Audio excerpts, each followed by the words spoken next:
الحمد للہ رب العالمین والعاقبۃ للمتقین والصلاة والسلام علی سید الانبیاء والمرسلین قال اللہ تعالی وتبارک فی القرآن المجید والفرقان الحمید بسم اللہ الرحمن الرحیم الہاکم التکاثر حتی زرتم المقابر کلا سوف تعلمون ثم کلا سوف تعلمون کلا لو تعلمون علم الیقین لترون الجحیم ثم لترونها عین الیقین ثم لتسألن یومئذ عن النعیم صدق اللہ مولانا العظیم وصدق رسولہ النبی الکریم الرؤوف الرحیم اللہم نور قلوبنا بالقرآن وزین اخلاقنا بالقرآن وادخلنا الجنة بالقرآن ونجنا من النار بالقرآن قال اللہ تعالی وتبارک فی شان حبیبہ مخبرا وآمرا ان اللہ وملائکتہ یصلون علی النبی یا ایہا الذین آمنوا صلوا علیہ وسلموا تسلیما والصلاة والسلام علیک یا رسول اللہ وعلی آلک واصحابک یا محبوب رب العالمین۔ تمام حمد و ثنا، تعریف و توصیف اللہ جل مجدہ الکریم کی ذات بابرکات کے لیے، جو خالق کائنات بھی ہے اور مالک شہجہات بھی۔ اللہ جل وعلا کی حمد و ثنا کے بعد حضور نبی اکرم، شفیع امم، رسول محتشم، نبی مکرم صلی اللہ علیہ وآلہ وسلم کے حضور ناز میں اپنی عقیدتوں، ارادتوں اور محبتوں کا خراج پیش کرنے کے بعد، معزز، محترم، محتشم سامعین، سامعات، السلام علیکم ورحمۃ اللہ وبرکاتہ۔ آج میں اور آپ رمضان المبارک کے آخری جمعۃ المبارک کی حاضری کے لیے یہاں پہنچے ہیں۔ بارگاہ رب العزت میں بصمیم قلب دعا ہے کہ وہ ہماری حاضری کا ایک ایک لمحہ قبول فرمائیں۔ نماز جمعۃ المبارک کی برکتیں ہمارے مقدر میں لکھ دے، دین کا فہم، نور اور روشنی عطا فرمائے۔ ماہ صیام رمضان المبارک کی برکتیں اللہ ہم سب کو عطا فرمائے۔ سورۃ التکاثر کی تلاوت کا شرف حاصل ہوا ہے، اور میں چند لمحوں کے لیے کچھ باتیں اسی عنوان سے آپ کے سامنے رکھوں گا۔ اللہ تعالیٰ میری زبان پہ کلمۃ الحق جاری فرمائے۔ بنو سہم اور بنو عبد مناف، دو قبیلے آپس میں اس بات پر الجھ پڑے کہ ہم میں سے مال کس کے پاس زیادہ ہے، افراد کس کے پاس زیادہ ہیں، اور عزت کس کی زیادہ ہے۔ اس سلسلے کے اندر انہوں نے اپنے افراد کی کثرت، اولاد کی کثرت اور مال کی کثرت کو بیان کرنا شروع کیا، حتیٰ کہ جو لوگ فوت ہو گئے تھے ان کی قبروں کو بھی گنا، تاکہ ہم یہ ثابت کر سکیں کہ ہمارے قبیلے کے افراد دوسرے قبیلے کے افراد سے زیادہ ہیں۔ تو اللہ تعالیٰ جل شانہ نے سورۃ تکاثر نازل فرمائی۔ الہاکم التکاثر، تمہیں کثرت کی آرزو نے ہلاک کر دیا ہے، حتی زرتم المقابر، یہاں تک کہ تم قبروں میں جا پہنچے۔ تم نے اس اپنی سفلی خواہش کی تکمیل کے لیے قبروں کو بھی گننا شروع کر دیا۔ یہ ہے اس کا شان نزول جو شیخ عبدالعزیز محدث دہلوی اور دیگر ائمہ تفسیر نے بیان کیا ہے، اور یہ سورت معتبر اقوال کے مطابق مکی سورت ہے، لیکن اس میں انسان کے عمومی رویے کو بیان کیا گیا ہے۔ عمومی رویہ کیا ہے کہ انسان اپنی ساری زندگی اس ادھیڑ بن میں گزار دیتا ہے کہ میرے پاس دولت ہو، مال ہو، شہرت ہو، بس اسی لیے وہ اپنی زندگی کو گزارتا ہے۔ ایک زمانہ تھا جس کی اولاد زیادہ ہوتی تھی، معاشرے میں اس کو معزز سمجھا جاتا تھا، تو عرب 100 شادیاں کیا کرتے تھے۔ اسلام نے حد بندی کی ہے 4 سے زیادہ شادیاں کوئی شخص نہیں کر سکتا ہے۔ تو وہ اس تفاخر کے لیے اور اپنی اولاد کی کثرت کے لیے اور لوگوں پر اپنا تفوق بیان کرنے کے لیے ایسا کرتے تھے۔ پھر جس دور سے ہم گزر رہے ہیں، اور اس سے قبل بھی کئی ایسے دور ہیں، بلکہ ہر دور میں دولت کی بنیاد پر معاشرے کے اندر عزتوں کا قد ناپا جاتا رہا ہے۔ جس کے پاس دولت زیادہ ہے وہ معزز ٹھہرتا ہے، اور جس کے پاس دولت نہیں ہے، چاہے اس کے پاس بے پناہ صلاحیتیں ہوں، معاشرے میں اسے کوئی نہیں پوچھتا۔ میرے عہد کے کسی شاعر نے کہا تھا کہ میری غربت نے اڑایا میرے فن کا مذاق، تیری دولت نے تیرے عیب چھپا رکھے ہیں۔ تو انسانوں کے اندر اولاد، افراد اور دولت پر ایک دوسرے سے احساس تفاخر پیدا ہوتا ہے۔ میرا گھر تیرے گھر سے بڑا ہے، میری گاڑی کا ماڈل تیری گاڑی کے ماڈل سے لیٹسٹ ہے، میرے پاس اتنی دولت ہے، میرے پاس اتنی جائیداد ہے۔ تو یہ چیزیں تفاخر کا باعث ہیں، اور ساری زندگی انسان اسی چکر میں رہ جاتا ہے۔ ساری زندگی کیا کیا پاپڑ نہیں بیلتا ہے اس حوالے سے۔ تو اللہ تعالیٰ نے انسان کی اس کج روی کی اصلاح کرتے ہوئے ارشاد فرمایا، الہاکم التکاثر، تمہیں کثرت مال کی طلب نے ہلاک کر دیا، حتی زرتم المقابر، یہاں تک کہ تم قبروں میں جا پہنچے۔ تمہاری زندگی کا اوڑھنا بچھونا مال کی کثرت کا طلب ہی بن گیا، اور تمہارا جینا مرنا یہی بن گیا کہ ہم دولت اکٹھی کر لیں۔ زندگی کا اصل مقصد جو ہے وہ تمہاری نظروں سے اوجھل ہو گیا۔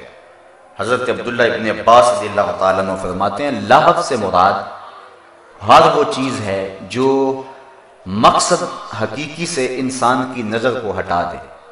دولت کو جمع کرنے کی یہ آرزو، یہ وہ لہو کام ہے جس نے انسان کو اس کے اصل مقصد سے ہٹا دیا۔ انسان کا اصل مقصد کیا تھا؟ اللہ قرآن مجید میں فرماتا، ہم نے جن و انس کو اس لیے پیدا کیا کہ وہ میری عبادت کریں۔ ہم نے یہاں آ کے اپنے رب کا قرب حاصل کرنا تھا، اگر وہ نہیں کیا تو کچھ بھی نہیں کیا۔ من کان فی ہذہ اعمی فہو فی الآخرۃ اعمی واضل سبیلا، جو اس دنیا میں اندھا رہا کل قیامت کے دن بھی اندھا اٹھایا جائے گا۔ اس سے مراد ان آنکھوں کی بے نوری نہیں ہے، دل کی بے نوری ہے۔ اسی لیے اقبال نے کہا تھا، دل بینا بھی کر طلب خدا سے، کہ آنکھ کا نور دل کا نور نہیں ہے۔ تو دل کا نور حاصل کرنا تھا ہم یہاں آ کر کے، لیکن ہم کس چکر میں پڑ گئے؟ ہم اپنی زندگی کی مقصدیت سے ناآشنا ہو گئے، اور ساری زندگی ہمیں ہوش ہی نہ آیا، اور ہمارا اس طرف دھیان ہی نہ ہوا کہ ہم پیدا کس لیے کیے گئے تھے۔ مال مال ہر وقت یہی، وہ کیا اکبر الہ آبادی نے کہا تھا، کیا بتائیں احباب کیا کارنمایاں کر گئے، بی اے کیا نوکر ہوئے پینشن ملی اور مر گئے۔ کیا زندگی اس لیے تھی؟ ہماری زندگی کی مقصدیت ہے، ہم نے اس کو سمجھنا ہے اور اس کی طرف ہم نے آنا ہے۔ زندگی یوں ہی برباد نہ کر رہے ہیں۔ حضور علیہ السلام نے فرمایا، انسان کہتا ہے مالی مالی، میرا مال میرا مال، ہر وقت وہ یہی پکارتا رہتا ہے، لیکن فرمایا کہ اس کا مال تو وہ ہے جو اس نے کھایا یا اس نے پہن کے پرانا کر دیا یا اللہ کی راہ میں خیرات کیا اور آخرت میں بھیج دیا۔ باقی جو اس نے چھوڑا وہ اس کا تو نہیں ہے، وہ تو اس کے وارثوں کا ہے۔ وہ تو کفن بھی میلا نہیں ہونے دیتے کہ حصے بانٹ لیتے ہیں، بلکہ وہ تو گھر سے چارپائی بھی نہیں دیتے تجھے، کہتے ہیں وہ بھی مسجد سے لاؤ۔ انسان سوچ تو صحیح، وہ جن کے لیے تو کتنے ظلم اور گناہ کیے اور لوگوں کا خون نے چوڑا، وہ تو تیری قبر کے اوپر بھی خود بیٹھ کے قرآن پڑھنے کو تیار نہیں۔ وہ بھی کہتے ہیں وہ بچے مل جائیں، چلو 2 آنے انہیں دے دیں گے تو یہی پڑھ لیں۔ وہ تو خود بھی بیٹھنے کے لیے تیار نہیں ہے، وہ تو قرآن بھی مدرسوں سے مانگتے پھرتے ہیں کہ اتنے قرآن مجید تحفے میں دے دو، ہم نے اپنے ابو کو سال ثواب کرنے ہیں۔ تم نہیں پڑھ سکتے اس کے لیے؟ ساری زندگی جو تمہارے لیے کماتا رہا، تم بیٹھو نا 40 دن اس کے لیے، بیٹھو نا 20 دن اس کے لیے، پڑھو اس کے لیے۔ وہ تو بعد میں تیرے کو غسل دینے کے لیے بھی تیار نہیں ہے، انہیں ڈر لگتا ہے تیرے سے، وہ تو تیری قمیض بھی پھاڑ کے اتارتے ہیں۔ میاں صاحب محمد بخش عارف کھڑی رومی کشمیر بولے کہ جاندی وری ڈرونا بنیو تے ہاتھ نہ لاندے ڈر دے، جنہ لئی تو پاپ کمائے اج کتھے نہیں تیرے کر دے۔ جن کے لیے تو نے گناہ کیے، جن کے لیے تو نے ظلم کیے، جن کے لیے تو نے رشوت لی، اپنی آخرت کو کالا کر دیا، آج تو وہ تجھے غسل دینے کے روادار بھی نہیں ہے۔ انسان غور کر، انسان سوچ، الہاکم التکاثر، تجھے کثرت طلبی نے ہلاک کر دیا. تیری وہ دھیڑ گن، تیری زندگی کا مقصد، تیری شب و روز کا وظیفہ یہی ہے، مال مال. صبح اٹھا کاروبار پہ بھاگ گیا، شام کو آیا کاروبار چھوڑا، لیکن پھر بھی کاروبار طاری رہتا ہے. سوتا ہے تو خواب وہی دیکھتا ہے. میں یہ نہیں کہتا کاروبار نہ کرو، لیکن یہ ہے کہ یہ بات ذہن میں رکھو کہ تمہیں تمہارے کاروبار کی وجہ سے رزق نہیں ملتا، تمہارا رازق تمہارا اللہ ہے. کہیں رزق کی تلاش میں رازق کو نہ بھول جانا. جب بچہ شکم مادر میں 120 دن کا ہوتا ہے، اس کا رزق اللہ اس دن ہی لکھ دیتا ہے، وہ تو مل کے رہے گا. تمہاری زندگی کا جو وظیفہ ہے، جو تمہارا رب تم سے مطالبہ کرتا ہے، تم اس کی طرف آؤ نا. تمہارا رب تم سے کیا کہہ رہا ہے؟ تمہاری ہرس تو ساری زندگی پوری نہیں ہوگی. لاکھ پتی بنو گے تو سوچو گے کروڑ پتی بن جائے، کروڑ پتی ہو جاؤ گے تو سوچیں گے ارب پتی بن جائے، ارب پتی ہو جاؤ گے تو سوچو گے کھرب پتی بن جائے. بتاؤ کوئی جگہ ہے جہاں جو ہے وہ نشان لگا ہو کہ یہاں سے بندہ آگے نہیں جاتا؟ حضور فرمایا کہ اگر انسان کو ایک وادی دے دی جائے سونے کی بھری ہوئی، دو پہاڑوں کے درمیان جو جگہ ہوتی ہے اسے وادی کہتے ہیں، وہ سونے کی بھری ہوئی ہو، ایک شخص کو دے دی جائے، وہ آرزو کرے گا کہ میرے پاس ایسی ایک اور وادی ہو. اور کتاب الرقاق کے اندر امام بخاری نے ایک اور حدیث لکھی ہے، دو مل جائیں تو تیسری وادی کی آرزو کرے گا. یعنی اس کا پیٹ نہیں بھرتا، اس کی آنکھ نہیں بھرتا. اور حضرت شیخ سعدی فرماتے ہیں پیٹ تو بھر جاتا ہے، آنکھ نہیں بھرتی. اور رومی کہتے ہیں کوزائے چشم حریصاں پر نہ شد، تا صدف کانے نہ شد پر در نہ شد. حریص کی آنکھ کا پیالہ نہیں بھرتا جب تک وہ سیپ جو ہے وہ قناعت اختیار نہیں کر لیتا تو اس میں موتی نہیں آتے. انسان جب تک قناعت نہیں کرتا اتنی دیر تک اس کا دل غنی نہیں ہوتا، چونکہ جو غنا ہے وہ کثرت مال و زر سے نہیں ہے. حضور علیہ السلام نے فرمایا بے شک غنا تو دل کا غنا ہے. اللہ جس کے دل کو غنی کر دے، چاہے اس کے پاس کچھ بھی نہیں ہوئی تو وہ پھر بھی غنی ہے. اور جس کا دل غنی نہیں ہے وہ کروڑ پتی کھرب پتی بھی ہو جائے، نفس کی کمینگی نہیں جاتی. اس لیے انسان کہتا ہے کہ حل من مزید، مجھے اور ملے، مجھے اور ملے. ساری زندگی کہتا ہے مالی مالی، میرا مال میرا مال، لیکن اس کا نہ پیٹ بھرتا ہے نہ آنکھیں بھرتی ہیں، اور ساری زندگی اسی طلب میں اجاڑ دیتا ہے. اور جو اس کی زندگی کا اصل وظیفہ تھا، جس لیے اللہ نے اس کو بھیجا ہے، وہ اپنی اس اصل زندگی کے مقصد سے ناآشنا رہتا ہے. تو ارشاد فرمایا الہاکم التکاثر، تمہیں کثرت طلبی نے ہلاک کر دیا. حتی زرتم المقابر، یہاں تک کہ تم قبروں میں جا پہنچے. تم قبروں کا رزق بن گئے، تم قبروں میں چلے گئے، تمہارا سب کچھ یہاں رہ گیا. امام ترمذی نے حدیث کی تخریج کی ہے کہ روزانہ قبر پکارتی ہے انا بیت الغربہ وانا بیت الوحدہ وانا بیت التراب وانا بیت الدود. میں تنہائی کا گھر ہوں، میں کیڑے مکوڑوں کا گھر ہوں، میں مٹی کا گھر ہوں، اور میں غربت اور مسافرت کا گھر ہوں. روزانہ پکارتی ہے بندے کو، اور بندہ ہے کہ غافل زمین کے پیٹ پہ چلتا رہتا ہے اور ساری زندگی گزار دیتا ہے. جب موت آتی ہے پھر ہاتھ ملتا ہے، لیکن پھر ہاتھ ملنے سے کچھ نہیں ہوتا. قبل اس سے کہ وہ وقت آئے ابھی اپنی زندگی کو نیکی کا حسن اور جمال دے لیں. وقت پر کافی ہے ایک قطرہ بھی آب خوش ہنگام کا، جل گیا جب کھیت برسا می تو پھر کس کام کا. پھر ہاتھ ملنے کا کیا فائدہ جب کچھ پلے نہ رہا.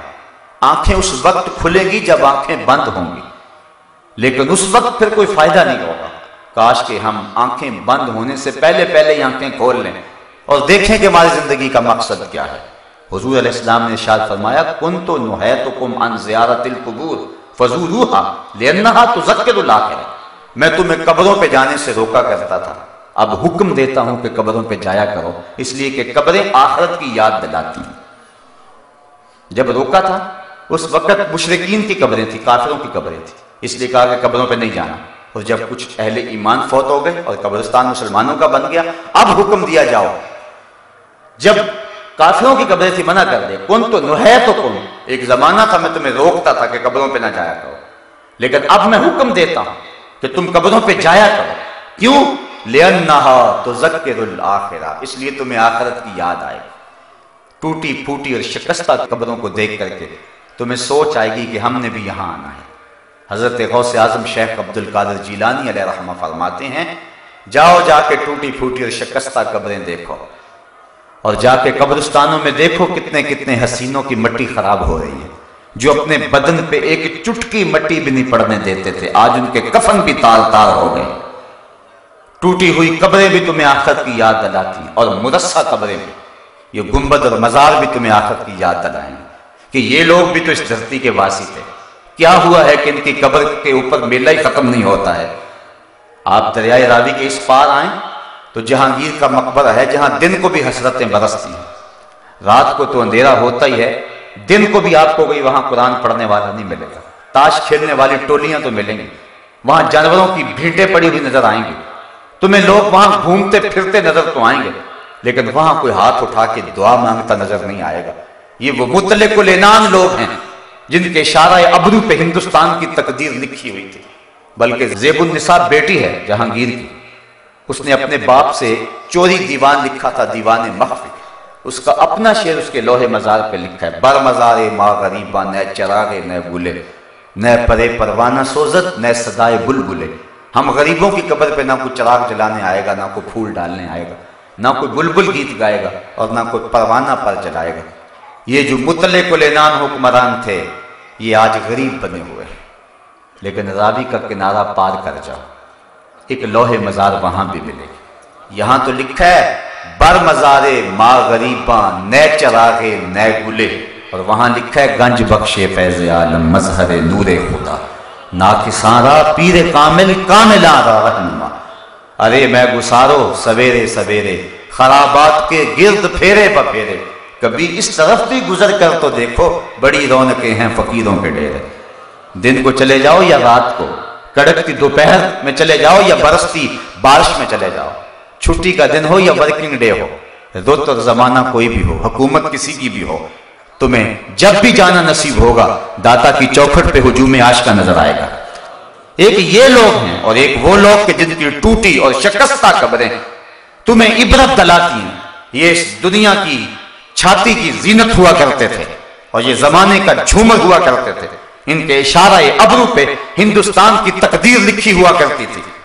جب بادشاہ تخت پہ بیٹھتا تو پیچھے پردہ ہوتا، ملکہ نور جہاں پیچھے بیٹھتی، کوئی فیصلہ نور جہاں کو اس کی محبوبہ بیوی کو نا پسند ہوتا تو پیچھے سے کمر ٹھونکتی، بادشاہ اپنا فیصلہ تبدیل کر دیتا۔ جس کے ایک اشارے پہ ہندوستان کی تقدیر کے فیصلے ہوتے تھے، آج اس کی قبر پہ خاک اڑ رہی ہے، اور وہ فقیر، وہ گلیم پوش، وہ درویش، وہ راوی کے کنارے پہ بیٹھنے والا جس کا نہ کوئی قبیلہ تھا یہاں، نہ کوئی برادری تھی، نہ جس نے شادی کی، نہ جس کی اولاد تھی، اللہ اکبر، لیکن آج جائیں، دن کو جائیں، شام کو جائیں، رات کو جائیں، دوپہر کو جائیں، تمہیں کیسا منظر نظر آئے گا۔ سید حجویر مخدوم امم مرکد پیر سنجر را حرم، کہا میں تمہیں روکا کرتا تھا قبروں پہ جانے سے، لیکن اب حکم دیتا ہوں قبروں پہ جایا کرو، لِأَنَّهَا تُذَكِّرُ الْآخِرَةَ، تم وہاں جاؤ گے تو ان کی قبروں سے تمہیں آخرت کی فکر ملے گی، تمہیں آخرت یاد آئے گی۔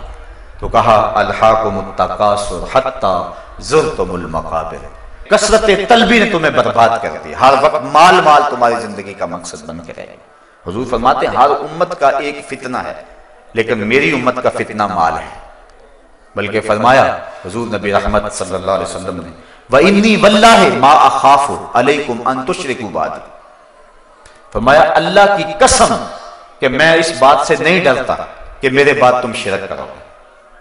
حضور نے تاکید کے ساتھ اور قسم کے ساتھ فرمایا وَإِنِّي وَاللَّهِ، اور بے شک مجھے قسم ہے میرے رب کی، مجھے اللہ کی قسم ہے کہ ما اخاف علیکم ان تشرکوا بعدی، کہ میرے بعد تم شرک نہیں کرو گے۔ یہ مولوی کا دماغ خراب ہو گیا کہ امت کو مشرک بنا رہا ہے۔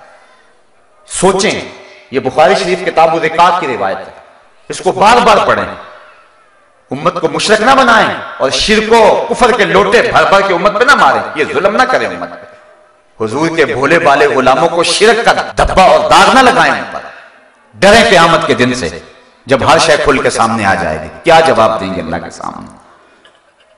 اگر کوئی مزار پہ چلا جاتا ہے تو حضور احد کے شہیدوں کے مزارات پہ نہیں جایا کرتے تھے؟ حضور نے وہاں منبر بچھوا کے باز نہیں کیے ہیں؟ عجیب سی کہانی ہے۔ امت کے اوپر شرک کا الزام نہ لگاؤ، امت مشرک نہیں ہو سکتی، اور یہ میں نہیں کہہ رہا، یہ آمنہ کا لال فرما رہا ہے۔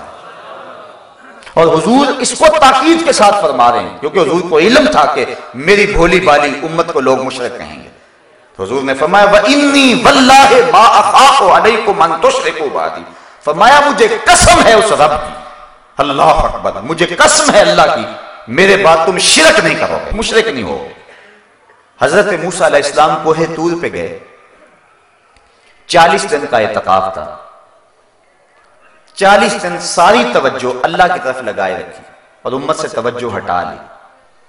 40 دن کے بعد جب واپس پلٹے تو امت بچڑے کو پوج رہی تھی، شرک میں مبتلا ہو گئی تھی. معلوم ہوا نبی کی توجہ امتی سے ہٹ جائے تو امتی حق پر قائم نہیں رہ سکتے. نبی کی توجہ ہٹی، وہ امت جنہوں نے فرعون کو ڈوبتے ہوئے دیکھا تھا، پانی میں آخری وقت ہاتھ جوڑتے ہوئے آمنت برب موسیٰ، میں موسیٰ کے رب پہ ایمان لاتا ہوں، اسے دیکھا تھا، لیکن وہ بچڑے کو پوجنے لگے. قوم کا ایک کثیر حصہ شرک میں مبتلا ہو گیا. نبی کی توجہ جب امتی سے ہٹ جائے تو امت پر حق پر قائم نہیں رہ سکتی. حضور فرمایا میرے بعد قسم ہے تم مشرک نہیں ہوگے. مطلب کیا؟ نہ میں توجہ ہٹاؤں گا نہ تم شرک میں مبتلا ہوگے. ہر وقت میری نگاہ کرم تمہارے اوپر پڑتی رہے گی اور میرا فیض تمہیں ملتا رہے گا، گنبد خضرا سے نور نکلتا رہے گا اور تمہارے من روشن ہوتے رہیں گے. تو کہا مجھے اس بات کا کوئی ڈر نہیں، اللہ کی قسم مجھے اس بات کا کوئی ڈر نہیں ہے کہ میرے بعد تم شرک کرو گے. وَلَكِنِّي أَخَافُ عَلَيْكُمْ أَن تَنَافَسُوا فِيهَا. ہاں یہ ڈر ہے مجھے کہ میرے بعد تم دنیا دار بن جاؤ گے. اور آج ہم دنیا دار بنے ہوئے ہیں، اٹھنا بیٹھنا چلنا پھرنا، ہم دین سے دور ہٹے ہوئے ہیں. آئیے اس صورت کا نور حاصل کیجئے اور اپنے من میں اجالے کیجئے. الْحَاكُمُ التَّكَاثُرُ حَتَّى زُرْتُمُ الْمَقَابِرَ كَلَّا سَوْفَ تَعْلَمُونَ. کہا ان قریب تم جان جاؤ گے، ان قریب تمہیں پتہ چل جائے گا. آج آنکھیں نہیں کھلی تو کل ضرور کھلیں گی، جب آنکھیں بند ہوں گی تو پھر کھلیں گی آنکھیں. ثم کلا سوف تعلمون. کیوں نہیں؟ ہاں تم ضرور جان جاؤ. یہ دوہری تاکید ہے. پہلے تاکید فرمائی تم جان جاؤ گے، پھر کہا تم ضرور جانو گے، پھر فرمایا کلا لو تعلمون علم الیقین، تمہیں یقینی علم ہو جائے گا. یہ تیسری تاکید ہے. یہ اللہ تعالیٰ کی شفقت ہے کہ لوگوں کو ڈرا رہا ہے تاکہ وہ باز آ جائیں. بار بار ڈرایا جا رہا ہے. حضرت عبداللہ ابن عباس رضی اللہ تعالیٰ عنہ فرماتے ہیں کلا سوف تعلمون سے مراد قبر ہے، ثم کلا سوف تعلمون سے مراد جو ہے وہ آخرت ہے کہ تم قبر کو بھی جان جاؤ گے اور آخرت کو بھی جان جاؤ گے. حضرت ذر بن حبیش رضی اللہ تعالیٰ عنہ فرماتے ہیں کہ ہمیں اس بات میں شک تھا کہ قبر کا عذاب ہوگا کہ نہیں، لیکن جب یہ آیت کریمہ اتری تو حضرت علی المرتضیٰ نے فرمایا کہ اس سے مراد قبر ہے، تو ہمیں یقین ہو گیا اور ہمارا شک جاتا رہا. تو فرمایا کلا سوف تعلمون، ان قریب تم جان جاؤ گے. آج تمہیں نہیں پتا ہے، تمہیں پتا چل جائے تو راتوں کی نیندیں اچاٹ ہو جائیں. حضور فرمائے لو تعلمون ما عالم لضحکتم قلیلا ولبکیتم کثیرا. جو میں جانتا ہوں اگر تم جان جاتے تمہارے چہروں پہ مسکراہٹیں نہ ہوتی، تم روتے رہتے. بڑا سخت مرحلہ ہے جو آنے والا ہے. کلا سوف تعلمون، ان قریب تم جان جاؤ گے. ثم کلا سوف تعلمون، ہاں تم ان قریب جان جاؤ گے. کلا لو تعلمون علم الیقین، تمہیں یقینی علم آ جائے گا. جب آنکھوں کے سامنے سب کچھ ہوگا، جب منکر نکیر قبر میں اتریں گے، جب جنت کا دروازہ یا جہنم کی کھڑکی کھول دی جائے گی تو پھر تو انکار کی گنجائش نہیں رہے گی. پھر جان جاؤ گے، پھر پچھتاؤ گے. کاش کوئی چیخ چیخ کے کہتا تھا اس کی آواز سن لیتے اور اپنی زندگی کو نیکی کا نور دے لیتے، لیکن پھر اس وقت کا پچھتانا سوائے حسرت کے بڑھانے کے اور کچھ نہیں ہوگا. اس لیے آج وقت، آج موقع ہے. اس دن تو جب نامہ اعمال کھلیں گے تو ایک ایک چیز لکھی سامنے آ جائے گی. بندہ کہے گا ما لہذا الکتاب لا یغادر صغیرۃ ولا کبیرۃ الا احصاها. ہائے اس کتاب کو کیا ہو گیا، اس نے چھوٹی بڑی ہر شے لکھ دی، لیکن پھر ہاتھ ملنے سے کچھ نہیں ہوگا. آج موقع ہے، آج زندگی ہے. آج لے ان کی پناہ، آج مدد مانگ ان سے. کل قیامت کو نہ مانیں گے اگر مان گے. علماء لکھتے ہیں قیامت کے دن تو نیکوکار بھی پچھتائیں گے. بدکاروں کا پچھتانا تو سمجھ میں آتا ہے، نیکوکار کیوں پچھتائیں گے؟ جب اپنے اچھے اعمال کی جزا دیکھیں گے تو پچھتائیں گے، ہائے جو چند لمحے ضائع کر دیے وہ بھی کیوں برباد کر دیے، وہ بھی اللہ اس کے رسول کے راستے میں گزار دیے ہوتے. لیکن پھر پچھتانے سے کوئی فائدہ نہیں ہوگا. آج ہم موقع ہے اپنی زندگی کو حسن دے لیں. لَتَرَوُنَّ الْجَحِيمَ تم ضرور ضرور جہنم کو دیکھ کے رہو گے. ایک وقت آئے گا کہ تم جہنم کو دیکھ، کافر بھی دیکھے گا، مومن بھی دیکھے گا. کافر دیکھے گا کہ اس میں رہے گا، اور مومن پل صراط سے ضرور گزرے گا. کوئی بجلی کی تیزی کی طرح گزر جائیں گے، کوئی گھوڑے کی رفتار کی طرح، کوئی دوڑنے والے شخص کی طرح، کوئی پیدل شخص کی طرح. تو جہنم کو ایک بار سب نے دیکھنا ہے. بلکہ ایک حدیث میں آتا ہے جس کو بھی اللہ جنت میں بھیجے گا اس کو جہنم ضرور دکھائے گا، تاکہ اسے پتہ چلے جنت کی قدر کیا ہے. اور جس کو جہنم میں بھیجے گا ایک بار جنت کا نظارہ ضرور دکھائے گا، تاکہ وہ دیکھ لے کہ اگر میں نیکی کی راہوں پہ چلتا تو یہ باغ میرے لیے ہوتے. اور پھر اس کی حسرت اور عذاب بڑھ جائے گا اس کے دیکھنے سے. تو کہا ثم لترون الجحیم، تم ضرور ضرور جہنم دیکھو گے. ثم لترونها عین الیقین، اس کو یقینی آنکھ سے دیکھو گے. یہ نہیں ہے تمہیں یقین ہو جائے گا واقعہ جو ہمارا رب ہمیں کہتا تھا وہ سب کچھ موجود ہے. تو قبل اس سے کہ وقت آئے، وہ لمحے آئے، تو اپنی زندگی کو اچھائی کا حسن دے لیں. ثم لتسألن یومئذ عن النعیم، اس دن ایک ایک نعمت کے بارے میں تم سے سوال کیا جائے گا. وہ کون کون سی نعمتیں ہیں؟ اللہ اکبر. اللہ تعالیٰ فرمائے گا میں تیرے جسم کو صحت نہیں دی تھی اور تجھے ٹھنڈا پانی نہیں دیا تھا؟ نبی رحمت صلی اللہ علیہ وسلم سے پوچھا گیا حضور نعمتیں کیا ہیں؟ تو فرمایا کہ مکانوں کے سائے ہیں. یہ جو سائبان تنا ہوا ہے، اس سائبان کا سایہ جو ہے، ٹھنڈے سائے ہیں، گھنے سائے ہیں، درختوں کے سائے ہیں، اور ٹھنڈے اور تازہ پانی ہے. اور بعض نے کہا کہ نعمت سے مراد جو اللہ تعالیٰ عطا فرمائے گا، جو جس کے بارے میں سوال کیا جائے گا وہ کیا ہے؟ کہا نعمت سے مراد اللہ تعالیٰ نے انسان کو جو اعضاء دیے گئے ان کی نعمت کے بارے میں سوال ہوگا. آنکھ کے بارے میں سوال ہوگا، تیری آنکھ میں بجلیاں بھری تھیں تو نے اس کو غلط راہ پہ استعمال کیوں کیا؟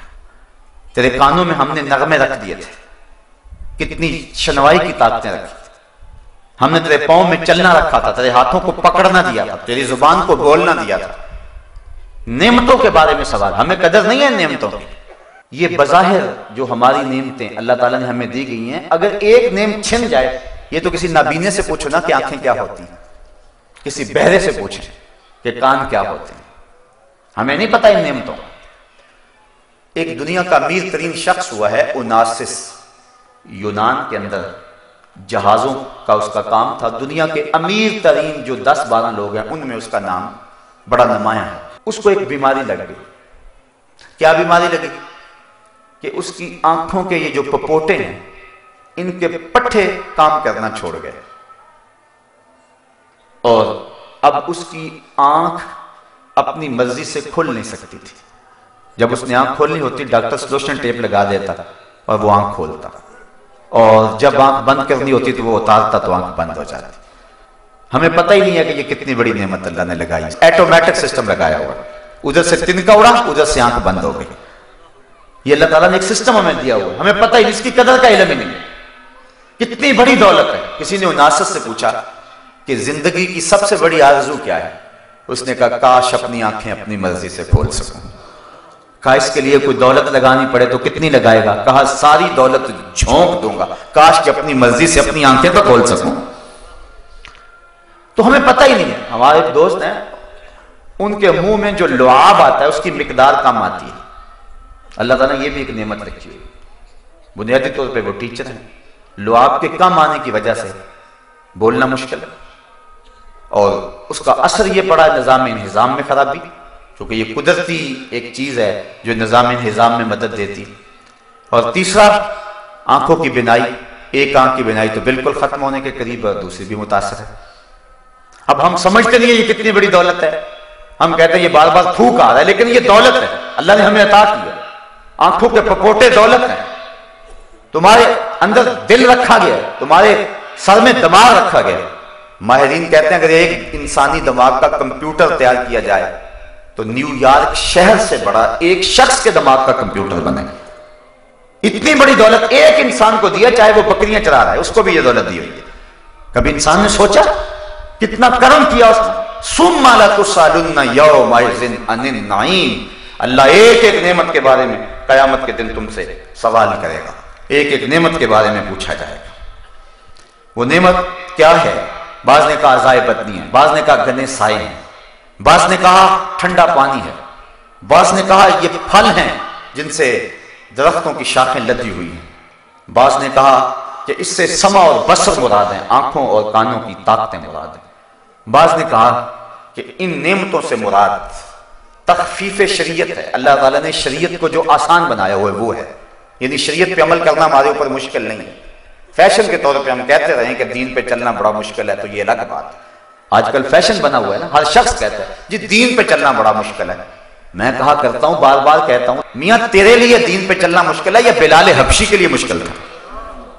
تو مسجد میں آتا ہے تو قالین بچھا ہوا ہے، اے سی چل رہے ہیں، سردیوں میں آتا ہے تو گرم پانی دستیاب ہے، اندر ہیٹر سلگ رہے ہیں، تیرے لیے دین پہ چلنا مشکل ہے یا جنہوں نے تپتی ہوئی ریت پہ سجدے کیے اور اوپر سے تیروں کی بارش ہو رہی تھی ان کے لیے دین پہ چلنا مشکل ہے؟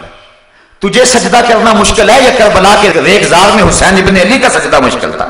انہوں نے تو نہیں کہا تھا کہ دین پہ چلنا مشکل ہے، وہ تو سجدے میں سر جھکا ہاتھ اٹھا کہہ رہے اللہم رضن بقضائک، اللہم رضن بقضائک وصبرن علی بلائک سبحان ربی العالی، اے اللہ تیری تقدیر پہ راضی ہو گئے، جو دکھ آئے قبول کیے، میرے مالک حسین تیرے پہ راضی ہے، تو بھی بتا تو بھی حسین پہ راضی ہے کہ نہیں؟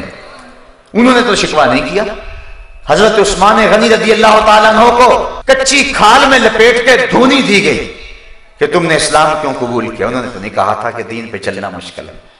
حضرت بلال حبشی رضی اللہ تعالیٰ عنہ کے ساتھ کیا سلوک نہیں کیا گیا؟ جسم میں میخیں ٹھونکی گئی، زبان پہ کوئلے رکھے گئے، چھاتی پہ پتھر رکھے گئے، گلے میں رسی ڈال کے مکے کے بازاروں میں گھسیٹا گیا، نوکیلے کنکنوں پہ ڈال کے کھینچا گیا، تپتے ہوئے کوئلوں پہ رکھا گیا، چکی پسوائی گئی، بلال حبشی کو کوڑے مار رہے ہیں لیکن بلال آگے سے ہنس رہے ہیں۔ کسی نے کہا بلال یہ تو ہنسنے کا موقع نہیں ہے، تم ہنس رہے ہو۔ بلال کہنے لگے تم بازار میں جاتے ہو نا مٹی کا برتن خریدنے تو اس کو بھی ٹھونک ٹھونک کے دیکھتے ہو کہیں کچا تو نہیں ہے، اس کی آواز تو ٹھیک ہے۔ کہا میرا مالک بلال کو خرید رہا ہے، دیکھ رہا ہے کہیں بلال کچا تو نہیں ہے۔ میں کہتا ہوں مالک خرید لے بلال کو، ساری چمڑی بھی ادھر جائے گی لیکن یہ اف نہیں کرے گا۔ زخم پہ زخم کھا کے جی خون جگر کے گھونٹ پی، آہ نہ کر لبوں کو سی، یہ عشق ہے دل لگی نہیں۔ یہ پیار کی بات ہے، یہ محبت کی کہانی ہے۔ عاشق یوں ہی تو نہیں بنتا، ہم سارے عاشق رسول ہیں لیکن ہمارے لیے داڑھی رکھنا بھی بوجھ بنا ہوا ہے۔ عاشق عاشق ہر کوئی آکھے پر عاشق بندا مر کے، زہر پیالہ کوئی نہیں پیندا پر عاشق پیندا بھر کے۔ تو بلال حبشی نے کتنے دکھ سہے۔ شاب ابی طالب کی گھاٹی کے اندر لوگوں نے چمڑے کو جلا جلا کے اس کی خاک کو پانی میں ملا کے پیا، اور انہوں نے نہیں کہا تھا کہ دین پہ چلنا بڑا مشکل ہو گیا ہے۔ انہوں نے نہیں کہا تھا جن کی پیٹھ پہ کوڑے مارے گئے، انہوں نے نہیں کہا تھا جن کو اونٹ کی دونوں ٹانگوں سے باندھ دیا گیا اور پھر اونٹوں کو ہانکا لگایا اور جب جسم چرا سرخ سرخ خون کے قطرے گرے، تاریخ نے بتایا جب تک زبان بولتی رہی یہ شخص کہتا رہا فزت برب الکعبہ، کعبے کے رب کی قسم زندگی کی بازی جیت گیا۔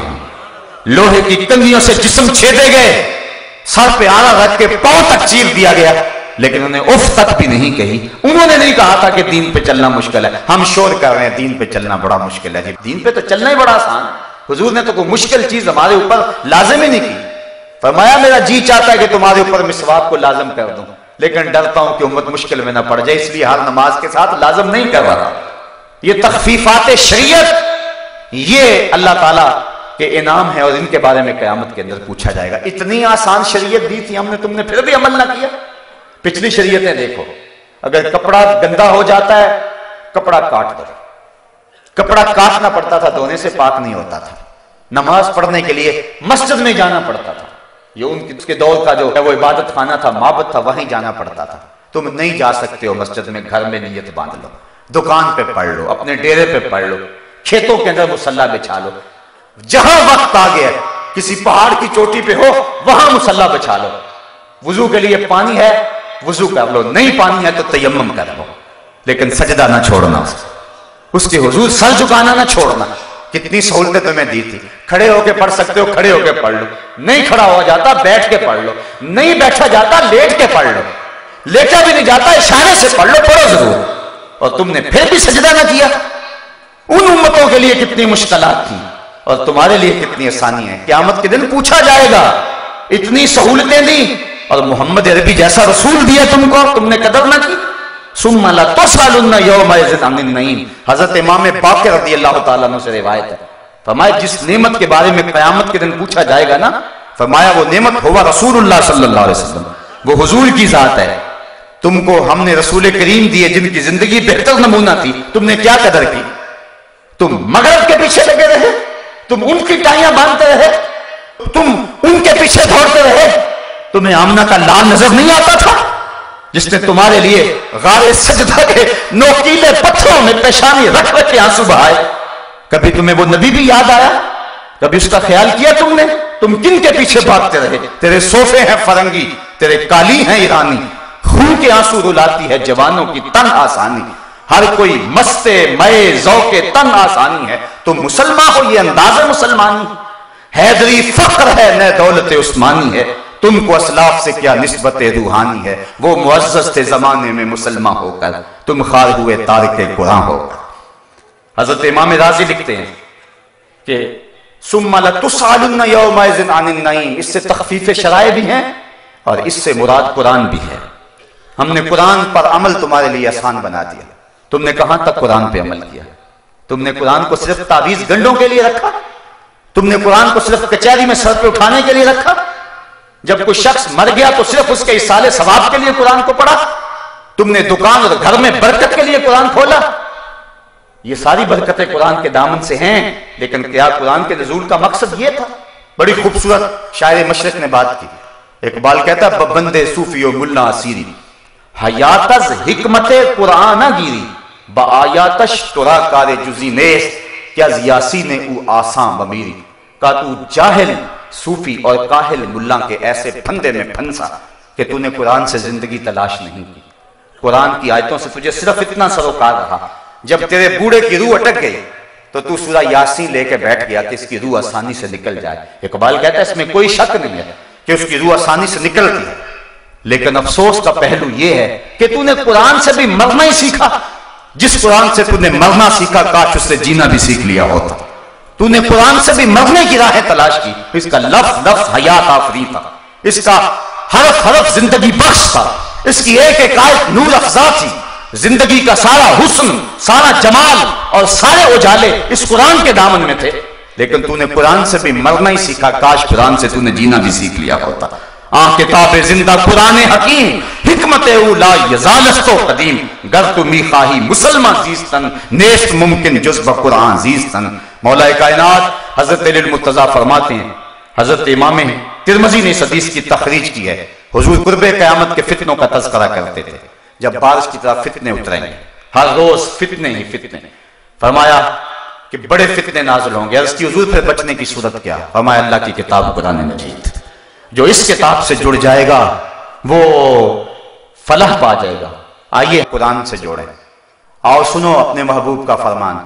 حضور فرمایا کہ قرآن اللہ کی رسی ہے، حبل ممدود من السماء الی الارض، اور پھر ایک حدیث سنیے جھوم جائیے، فرمایا اس رسی کا ایک سرا تمہارے ہاتھ میں ہے، دوسرا سرا تمہارے رب کے ہاتھ میں ہے۔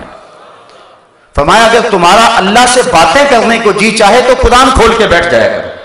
حضرت سہل بن عبداللہ تستری جنگل میں رہتے تھے، کوئی شخص ان کو ملنے کے لیے گئے، کہا حضرت اس جنگل میں رہتے آؤ نا ذرا شہر کی رنگینیاں بھی دیکھو، آؤ ذرا کہاں جنگل میں رہتے ہو، کہاں ڈیرے لگائے ہو، آپ آؤ شہر میں، لوگوں کو ملو، تمہارے مزاج کے لوگ بھی تمہیں ملیں گے، یہاں تنہائی میں دن راتیں کیسے کاٹتے؟ حضرت سہل بن عبداللہ فرمانے لگے تمہیں کس نے کہا کہ میں تنہا رہتا ہوں؟ انہوں نے کہا ہم خود دیکھا کہ آپ تنہا رہ رہے ہیں۔ فرمایا نہیں، جب میرا اس کی باتیں سننے کو جی چاہتا ہے تو میں قرآن کھول کے بیٹھ جاتا ہوں، اور جب اس سے باتیں کرنے کو جی چاہتا ہے تو نماز کے لیے کھڑا ہو جاتا ہوں، کبھی اپنی سناتا رہتا ہوں کبھی اس کی سنتا رہتا ہوں۔ تمہیں کس نے کہا کہ میں تنہا رہتا ہوں؟ میں تو دم دم اپنے رب کے ساتھ رہتا ہوں۔ اس دن پوچھا جائے گا کسی امت کے پاس اس کے نبی کا کوئی معجزہ اصل صورت میں موجود نہیں ہے، تورات، زبور، انجیل، صحف ابراہیم، صحف موسیٰ، تحریف آپ آگے، اگر وہ ہدایت کی راہیں تلاش کرنا بھی چاہیں تو وہ چشمہ جہاں سے ہدایت ملتی ہے وہ سوکھ گیا ہوا ہے، تحریف آپ آگے، تیقن سے کہہ نہیں سکتے کہ یہ اللہ کا کلام ہے یا نہیں، پتہ نہیں کہاں کہاں جو ہے وہ گڈ مڈ کر دی گئی ہے۔ امت مسلمہ تو شکر ادا کر کہ صدیاں گزرنے کے بعد تیرے نبی کا سب سے بڑا معجزہ اب بھی تیرے پاس اصلی صورت میں موجود ہے۔ تو اس قرآن سے اپنے من میں چراغاں کر سکتا تھا، اپنے ماحول میں روشنی دے سکتا تھا، اس قرآن کو لے کر کے تو اپنے من کے سارے اندھیرے ختم کر سکتا تھا، لیکن تو نے اس قرآن کو صرف کتاب برکت سمجھا، اس کو ضابطہ زندگی نہ سمجھا۔ تیری کچہریوں میں قانون اور جاری رہے، تیرے گھر کے اندر علاقائی رسمیں رہے، تیری شادی کے اندر ہندوانہ رسمیں رہے، تیری زندگی کا سارا تانا بانا جو ہے وہ کوئی علاقائی رسموں سے اور کچھ تیری خواہش سے اور کچھ تو نے مغرب سے لینا شروع کر دیا۔ قرآن کو تو نے پسے پش ڈال دیا۔ کہا یہ قرآن اللہ سے شکایت کرے گا، قرآن کہے گا مالک انہوں نے مجھے پسے پش ڈال دیا تھا، اور رسول بھی اللہ کی بارگاہ میں کہے گا کہ انہوں نے قرآن کو چھوڑ دیا تھا، پھر کیا جواب دو گے؟ تو کل قیامت کے دن جو ہے وہ جو سوال ہوں گے ان میں سے قرآن کا سوال ہوگا۔ تو فرمایا حضور نے لا تزول قدم العبد یوم القیامہ حتی یسأل عن اربع، قیامت کے دن اللہ بندے کے قدم اپنے سامنے سے ہٹنے نہیں دے گا جب تک اس سے 4 سوال نہیں کر لے گا۔ 4 سوال پوچھے گا، اور ایک حدیث جس کو امام بخاری نے نقل کیا ہے اس میں 5 چیزیں ہیں، اور یہاں بھی 5 ہیں، لیکن ایک چیز کو جو ہے وہ ایک سوال میں درج کیا گیا ہے۔ وہ کیا ہے؟ حتی یسأل عن اربع عن عمرہ فیما افناہ، پہلے عمر کے بارے میں پوچھا جائے گا کہ تم نے اس کو کہاں فنا کیا۔ ہم نے عمر دی، تم نے چوکوں میں کھڑے ہو کے تو نہیں گزار دی، تم نے چائے والے پھٹے پہ بیٹھ کے تو نہیں گزار دی، تم نے قیمتی عمر کو حماموں پہ بیٹھ کے ضائع تو نہیں کر دیا، تم نے آوارگی کے اندر عمر کو برباد تو نہیں کر دیا۔ عمر کے بارے میں پوچھے گا، یہ میری نعمت ہے، تو نے میری اس نعمت کی کیا قدر کی، اس نعمت کی کیا قیمت ڈالی تم نے، اس عمر کو کہاں گزارا تم نے، اس امت کو آوارگی کے ساتھ تم نے کہاں برباد کر دیا۔ ایک ایک سوال کرے گا۔ وَعَنْ شَبَابِهِ فِيمَا أَبْلَاهُ، جوانی کے بارے میں پوچھے گا۔ جوانوں، یہ سوال قیامت کے دن رب پوچھے گا، اور یہ بخاری کی حدیث ہے۔ حضور فرمایا اتنی دیر تک اللہ تعالیٰ اپنے سامنے سے بندے کو ہٹنے نہیں دے گا جب تک یہ سوال ضرور پوچھنا لے گا کہ جوانی کہاں گزاری، مجنوں تو نہیں بن گیا تھا، دنیا کی محبت میں گرفتار تو نہیں ہو گیا تھا، تیری نظر بدکاری تو نہیں کرتی تھی، تیرے خیال بہک تو نہیں گئے تھے، تیری سوچیں آوارہ تو نہیں ہو گئی تھی، تو جوان ہو کے رب کے حکموں کو توڑتا تو نہیں تھا، تیری جوانی کی دین کو ضرورت تھی، کابل میں لوگ لٹ رہے تھے، کندھار میں کافرے لٹ رہے تھے، تیری بہن آفیہ صدیقی رو رہی تھی، جیل کی دیواروں سے سر پھٹ رہی تھی اور رو رو کے چیخ کے کہہ رہی تھی ہمیں چھڑا لو، ہمیں کافروں کے بیٹوں کی مائیں بننا ہم سے گوارا نہیں ہو رہا ہے۔ تم نے ان کی مدد کو پہنچے، تمہیں محمد بن قاسم اور تمہیں شہاب الدین غوری اور تمہیں صلاح الدین ایوبی کی زندگی کا باپ پن اور حسن اور جمال کیوں نظر نہ آیا؟ تم نے اپنی زندگی کہاں گزاری؟ تم اپنی ہی بہنوں بیٹیوں کو دیکھے ریچھوں کی طرح ناچتے رہے، تم نے اپنی ہی نظروں کو گندا کرتے رہے، تم پارکوں اور چوکوں اور بازاروں اور کالجوں کے دروازوں پر کھڑا ہو کے جوانی گزار دی۔ کل کیا جواب دو گے اپنے رب کے سامنے؟ تمہاری جوانی کی ضرورت تھی محمد عربی کو، تمہاری جوانی کی ضرورت تھی غزہ کی پٹی میں پستے ہوئے لوگوں کو، تمہاری جوانی کی ضرورت تھی جو ہے وہ ان لوگوں کو جو دین کی قدروں کو پامال کر رہے تھے، ان کا گلا دبوچنا تھا تم نے۔ کہاں تم نے جوانی گزاری؟ صاحبو، یہ کل قیامت کے دن پوچھا جائے گا۔ میں اور آپ تیاری کر لیں، اگر مجھے میری جوانی کے بارے میں پوچھا گیا تو میں سوچ لوں میں نے کیا کہنا ہے، اور اگر آپ کے پاس جوانی کے لمحے ہیں اور آپ سے پوچھا گیا سوچ لیں آپ نے کیا کہنا ہے۔ اگر آوارگی میں گزاری ہوئی تو پھر کیا جواب دیں گے؟ لیکن اگر جوانی کسی ڈھب کے کام پہ لگ گئے تو پھر نظریں تو جھکی ہوں گی، رب کے سامنے اٹھیں گے تو نہیں نظریں، لیکن کہیں گے مالک تیرے قرآن کی نوکری کرتے رہے، اس جوانی میں ہم نے تیرے دین کا کام کیا، اس جوانی کے اندر راہ حق کے مسافر رہے، تو اللہ اتنی دیر تک بندے کے قدم اپنے سامنے سے ہٹنے نہیں دے گا جب تک اس کو یہ سوال نہیں کر لے گا کہ تو نے اپنی جوانی کہاں گزاری۔ وَأَن مَالِهِ مِنْ أَيْنَ اكْتَسَبَهُ وَفِيمَ أَنْفَقَهُ، اور اتنی دیر تک اللہ دولت مند کو اپنے سامنے سے نہیں ہٹنے دے گا جب تک یہ نہیں پوچھے گا کہ یہ مال کمایا کہاں سے تھا، غریب کا خون تو نہیں نچوڑا تھا، رشوت تو نہیں لی تھی، جھوٹی قسموں سے سودا تو نہیں بیچا تھا، ذخیرہ اندوزی تو نہیں کی تھی، کسی کا حق کا مال تو نہیں کیا تھا۔ اللہ پوچھے گا تو نے یہ مال کیسے کمایا، اس کے ذرائع کیا تھے؟ اگر ذرائع اچھے ہوئے تو بندہ کہے گا مالک میں نے ان ہاتھوں سے مزدوری کی ہے۔ حضور فرماتے ہیں القاسب حبیب اللہ، ہاتھ سے کمائی کرنے والا اللہ کا محبوب ہے۔ اگر ذرائع ٹھیک ہوئے تو کہے گا مالک میں نے تجارت کی ہے۔ حضور فرماتے ہیں التاجر الصدوق مع الانبیاء یوم القیامہ، قیامت کے دن سچا تاجر نبیوں کے ساتھ اٹھایا جائے گا۔ پھر چوتھا سوال، وفیما انفقہ، صرف کمانا ہی کام نہیں ہے، خرچ کہاں کیا؟ اللہ تللو میں تو نہیں اجاڑا۔ آج بڑی ڈھینگ ماری جاتی ہے، میں 10 لاکھ روپیہ مری خرچ کرایا، میں نے بیٹے کی شادی کی ہے 5 لاکھ کی آتش بازی کر دی، اتنے پیسے میں نے الیکشن پہ لگا دی، اتنے پیسے میں نے فلاں جگہ خرچ کر دی، یہ میری کوٹھی کا گیٹ دیکھو یہ 10 لاکھ روپے کا بنا ہے۔ اللہ تعالیٰ فرماتا ہے یقولو اہلکت مالا لبدا، سورۃ البلد ہے، کہتا ہے میں نے بڑا مال خرچ کیا، میں نے یہاں لگا دیا، میں نے یہاں لگا دیا، اور گمان کرتا ہے کہ میرے اوپر کسی کا بس نہیں چل سکتا۔ اللہ فرماتا ہے کہ کوئی نظر تجھے دیکھ رہی ہے، تیرا سارا حساب لکھا جا رہا ہے، اور انسان اگر تو خود دیکھتا، الم نجعل لہ عینین ولسانا وشفتین وہدیناہ النجدین، ہم نے تجھے آنکھیں نہیں دی، ہم نے تجھے ہونٹ اور زبان نہیں دیے، تو کبھی دیکھتا؟ تو نے مال اتنا لگا دیا آتش بازی پر، 5 لاکھ روپے کے تو نے اپنے بیٹے کی شادی پہ آتش بازی کی ہے، تیری گلی کے دوسرے کونے پر بیوہ کی یتیم بچیاں گھر کی دہلیز پہ بوڑھی ہو رہی ہیں، تجھے وہ نظر نہ آئے؟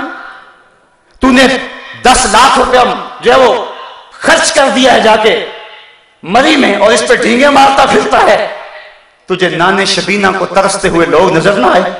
تجھے ہوٹل کے پچھواڑے میں سر جھکا کے لائن میں لگے ہوئے لوگ نظر نہ آئے جو روٹی کے ٹکڑے کے لیے وہاں کھڑے ہیں؟ تمہیں گھروں میں برتن مانجتی ہوئی عورتیں نظر نہ آئی؟ تجھ کو یتیم، لاچار، دکھی، مجبور، مساکین، اراملہ یہ نظر نہ آئے؟ تجھے عید کے دن بھی پاپڑ بیچتے بچے نظر نہ آئے؟ تو نے معصوم بچوں کو بسوں میں کنڈکٹروں کے دھکے کھاتے ہوئے، پانی بیچتے ہوئے دیکھا، اور تجھے اس کا خیال نہ آیا؟ تجھے عید کے دن بھی غبارے بیچتے ہوئے بچے نظر نہ آئے؟ تجھے ہسپتالوں کی لاوارث وارڈوں کے اندر دوائی کے لیے ترستے تڑپتے مریض نظر نہ آئے؟ الم نجعل لہ عینین، تجھے کسی نے نہیں بتایا تھا، ہم نے خود آنکھیں نہیں دی تمہیں؟ ولسانا وشفتین، تجھے زبان بھی دی تھی، چل خود نہیں کر سکتا، کسی کو تو کہہ سکتا تھا، کسی کو تو توجہ دلا سکتا تھا، تجھے زبان دی ہے، 2 ہونٹ دیے، کیا مقصد ہے اس کا؟ تو نے برباد کر دیا۔ پوچھا جائے گا ان چیزوں کے بارے میں، سوال ہوگا تو نے مال کہاں خرچ کیا؟ عید کے دن کلیجہ پھٹتا ہے، ایک طرف ہم عید کی خوشیاں منا رہے ہوتے ہیں، اور ایک طرف غریبوں کے بچے روٹ کے بیٹھے ہوتے ہیں کہ اتنے پیسے دو گے تو ہم گھر سے جائیں گے۔ بچے تو بچے ہوتے ہیں، اور تو کھیلنے کو چاند بھی مانگ لیتے ہیں۔ وہ مجھے واقعہ نہیں بھولتا اس کرن نامی عورت کا، جس نے اپنے مزدور باپ سے کانچ کی چوڑیاں مانگی تھی، اور باپ نے اس کو چوڑیاں مہیا نہ کر سکا، تو اگلے دن اخبار میں تصویر چھپی کہ وہ پھندے سے جھول گئی ہے، اور وہ معصوم 7 سال کی بچی وہ خودکشی کر گئی کہ اس کے باپ نے اس کو کانچ کی چوڑیاں نہ لے سکی، وہ کانچ کی چوڑیاں لے کر نہ دے سکا۔ خودکشی بڑی بری بات ہے، لیکن اس پہلو پہ غور کرو کہ اس کا باپ اس کی ننھی سی آرزو پوری نہ کر سکا، اس کی ماں کا کلیجہ کتنا پھٹتا ہوگا کہ نہیں ہوگا؟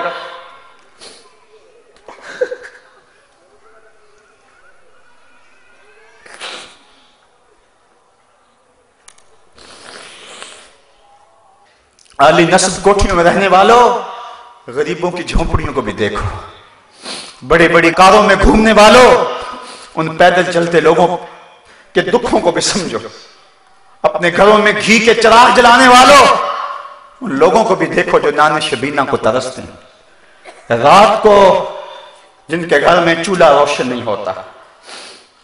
7-8 سال قبل میں ایک دن بازار گیا، چھوٹی عید کا دن تھا، میرے ساتھ میرا بھائی بھی تھا، تو میں نے کہا کہ گھر جا رہے ہیں، چلو کوئی چیز لے جائیں، آج عید کا دن ہے، تو مچھلی بازار میں چلے گئے، تو میں نے وہاں ایک عجیب منظر دیکھا جو آج تک مجھے بھول نہیں سکا۔ ہم نے اسے کہا کہ ہمیں مچھلی دے دے، تو وہ مچھلی کو صاف کر کے جب اس کو کاٹنے لگا تو اس کا سر ایک بالٹی میں ڈال دیا، اور اس کی پیچھے دم اس نے تھوڑی سی زیادہ کاٹی، اور تھوڑا سا گوشت بھی اس کے ساتھ چلا گیا، وہ بھی بالٹی میں ڈال دیا۔ اس طرح جو بھی وہ مچھلی تیار کرتا تو سر اور دم بالٹی میں ڈالتا چلا جاتا، باقی اس کا جو بھی اس سے غلاظت اور جو کچھ بھی اس سے جو ہے وہ جھڑتا وہ نیچے پھینکتا چلا جاتا۔ تجسس تھا کہ یہ بالٹی میں کیوں ڈال رہا ہے۔ خیر تھوڑی دیر کے بعد میں نے دیکھا کہ ایک نوجوان آیا، پیچھے سے، اس نے اس کو 10 روپے دیے اور اس نے اس بالٹی میں ہاتھ ڈالا اور چند مچھلی کے سر اور چند اس کی دمبے نکال کر کے ایک شاپر میں ڈال کے اس کو دے دی۔ حیران سا ہو گیا کہ اس نے یہ کیا کر دی۔ خیال تھا کہ شاید یہ کوئی نوجوان سا ہے، شاید کوئی کبوتروں کو ڈالتا ہوگا، کوئی ایسا معاملہ ہوگا، اس کا کوئی کبوتر کی غذا بناتا ہوگا، لیکن اس کے باوجود جو ہے وہ تجسس بڑھتا گیا، مجھ سے نہ رہا گیا، میں اس کے پیچھے چلا گیا۔ میں نے کہا کہ نوجوان اس کو کیا کرے گا؟ اس کی نظریں تھوڑی سی جھکیں اور مجھے کہنے لگا اس کا شوربہ بناؤں گا اور مچھلی کا مزہ مل جاتا ہے اس سے۔ صاحبوں میں عید کے دن کی بات سنا رہا ہوں اور اس ملک کی بات سنا رہا ہوں۔ جب اس ملک کے اندر لوگ ایسی زندگی عید کے دن بھی گزاریں گے تو پھر وہ پاک سرزمین شاد باد کا نعرہ تو نہیں لگائیں گے، وہ تو حکمرانوں کے گریبان نوچنے کو آئیں گے، وہ تو امیروں کے گھر دیکھ کے خوش نہیں ہوں گے، وہ تو کہیں گے ان محلات کو آگ لگ جائے، جو ہم غریبوں کے لیے نان شبینہ بھی میسر نہیں ہے۔ یہ میں بات جو ہے وہ اپنے معاشرے کا دکھ آپ کے سامنے رکھ رہا ہوں۔ اللہ قیامت کے دن اتنی دیر تک کسی شخص کو اپنے سامنے سے ہٹنے نہیں دے گا جب تک یہ پوچھ نہیں لے گا کہ وَفِيمَا أَنفَقَهُ، یہ مال تو نے کہاں خرچ کیا ہے۔ آج تو افطار پارٹی بھی ہم کرتے ہیں تو ہماری کوشش ہوتی ہے کہ اس میں بھی 2 عدد وزیر آ جائیں اور ہماری شہرت ہو جائے، غریبوں کو تو کوئی وہاں بھی نہیں پوچھتا ہے۔ ولیمہ ہوتا ہے تو اس وقت بھی ہم فہرست بناتے ہیں تو کہتے ہیں ان لوگوں کو بلائیں کہ جن کی وجہ سے ہمارے گھر کی زینت بنے، اور کہیں فلاں فلاں لوگ آئے ہوئے ہیں، کبھی غریبوں کو بھی خیال کیا؟ سنو آمنہ کے لال کا فرمان، شر الطعام طعام الولیمہ، بدترین کھانا ولیمے کا کھانا ہے جس میں غریبوں کو نہ بلایا جائے، امیروں کو بلایا جائے۔ اللہ اکبر، کہا اتنی دیر تک اللہ ہٹنے نہیں دے گا اپنے سے جب تک پوچھ نہیں لے گا کہ تو نے خرچ کیا کیا۔ وَعَنْ عِلْمِهِ مَاذَا عَمِلَ بِهِ، اور 5ویں چیز، اللہ بندے کو اپنے سامنے سے اتنی دیر تک ہٹنے نہیں دے گا جب تک اس کے علم کے بارے میں پوچھ نہ لے کہ تو نے عمل کہاں تک کیا۔ ممبر پہ تو بولتا تھا، تیری خطابت کے تو تنتنے تھے، لیکن کیا تو خود بھی عمل کرتا تھا یا تیرا کردار کچھ اور تھا؟ کیوں بخلوت میرا بند کارے دیگر می کنن، خلوت میں تیری کرتوتیں اگر اور تھی اور ممبر پہ اور طرح کا تو خطیب تھا تو پھر اللہ پوچھے گا قیامت کے دن۔ اگر اس کے قول و عمل میں تضاد نہ ہوا تو ہاتھ باندھ کے عرض کرے گا مالک جو توفیق ملی سے تیرے دین کی نوکری کرتا تھا، لیکن اگر اس نے ممبر کی آبرو کو بیچا اور چائے کی پیالی پہ دین بیچا تو کل قیامت کے دن وہ کیا جواب دے گا؟ حضور فرماتے ہیں میں نے معراج کی رات کچھ لوگوں کو دیکھا لوہے کی کینچیوں سے ان کی زبانیں کاٹی جا رہی ہیں۔ میں نے پوچھا جبریل کون ہے؟ کہا ہؤلاء خطباء الفتنہ، یہ آپ کی امت کے وہ فتنہ پرور خطیب ہے جو زبان سے کچھ اور کہتے تھے، ان کا عمل کردار کچھ اور ہوتا ہے۔ جب زبان اور دل میں مطابقت نہ ہو تو لفظ دل میں اترنے کا فن نہیں جانتے۔ ہواؤں میں اڑتی ہوئی تتلیوں کی طرح لفظ اپنا رنگ تو دکھاتے ہیں لیکن معنی کے دودھ سے خالی ہوتے ہیں۔ لیکن اگر جو ہم زبان سے بول رہے ہیں اگر پیچھے عمل کا زور ہو تو پھر لفظ تو بعد ہوا میں تحلیل ہوتے ہیں، من میں روشنی پہلے ہوتی ہے۔ حضرت شاہ نقشبند بخاری علیہ رحمہ فرماتے جس شخص کی خاموشی فائدہ نہیں دیتی اس کی تقریر بھی فائدہ نہیں دیتی۔ آج کیا ہو گیا؟ مسجدوں کی کمی تو نہیں ہے، آج خطبات کی کمی تو نہیں ہے، لیکن اس کے باوجود دیکھ لیجئے کہ اثر نہیں ہو رہا۔ آج ہم وہ نہیں رہے۔ بال کہتا ہے کہ حج زکات سب کچھ ہے باقی مگر تو باقی نہیں ہے۔ آج ہم خود باقی نہیں رہا۔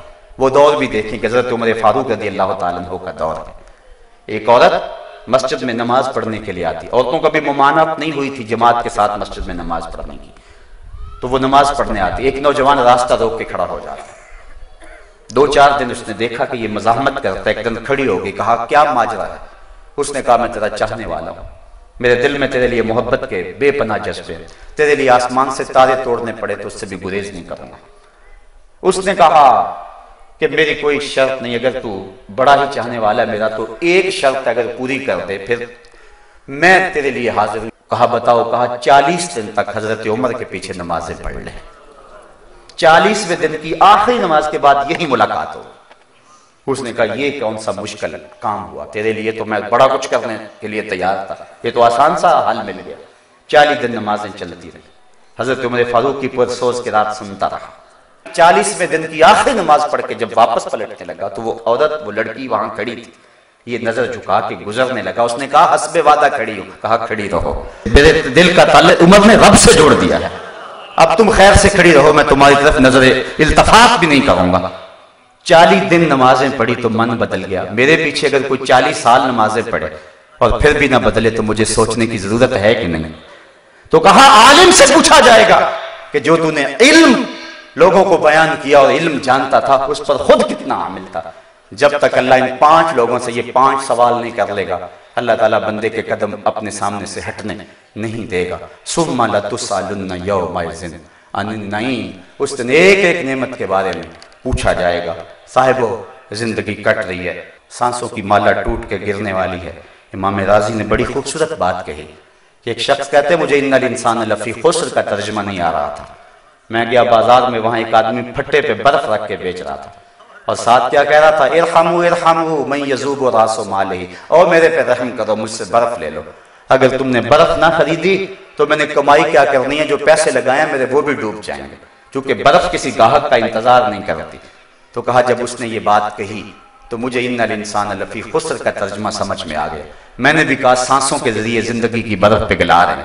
اگر جلدی جلدی ان سانسوں کے بدلے میں زندگی کا حسن خرید لیتے ہیں اور نیکی اچھائی حاصل کر لیتے ہیں تو یہ زندگی کام آ گئی, ورنہ انسان خسارے کا سودا کر رہا ہے.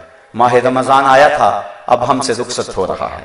آج جمعۃ الوداع ہے, آیا اور گزر گیا. اس طرح زندگی بھی ساری گزر جانی ہے. صاحبو آج توبہ کر کے اٹھیں, اللہ سے رجوع کریں. شاید زندگی میں یہ دوبارہ موقع ملے کہ نہ ملے. اللہ سے عرض کریں مالک پچھلے سارے گناہوں کو معاف کر دے, اور رمضان المبارک ان گھڑیوں کا صدقہ ہماری خطاؤں سے درگزر فرما. اللہ تعالیٰ آپ سب کو جزائے جزیل عطا فرمائے اور حضور کی اطاعت کی توفیق عطا فرمائے. وآخر دعوانا آفاق کے ہر ہر گوشے میں قرآن سنا کر دم لینا, اب رکنا نہیں, اب تھمنا نہیں. فردوس میں جا کر دم لینا,